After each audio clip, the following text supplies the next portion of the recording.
Some of the highest earning creators we work with don't have the biggest pages, and that's not an accident. In fact, some smaller creators consistently out earn much bigger ones. Most people assume that income is tied to audience size and that more fans equals more money. So when income feels capped, the instinct is always growth.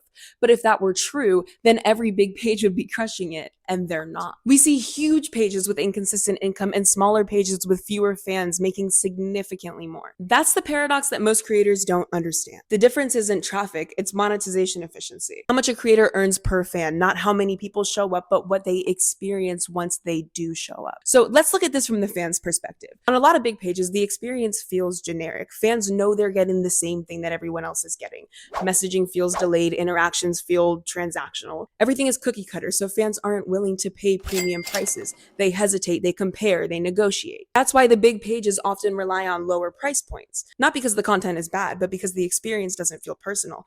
Fans aren't paying for connection, they're just buying access. So now let's compare that to smaller creators.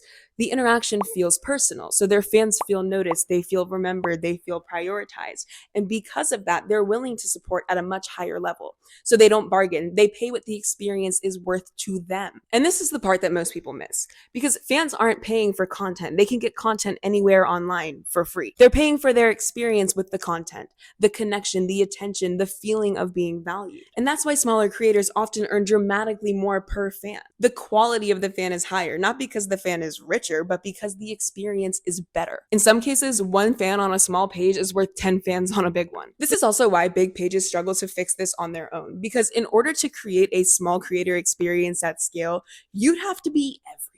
You'd have to be talking to everyone, responding constantly, managing every interaction. You would end up glued to your phone, trying to appease everyone 24/7. No single person can sustain that. And that's the real limitation that big creators run into.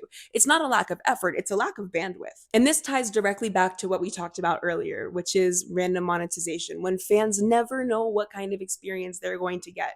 Big pages just hide this problem longer. Here's the rule to remember. You cannot charge premium prices for a generic experience, and you can't scale a personal experience with raw effort alone. Without structure, growth actually reduces how much you can charge. That's why income caps even when pages get bigger. Small creators don't out-earn big pages because they're lucky. They out-earn them because they sell an experience, not just content. And once you understand that, income stops being a guessing game.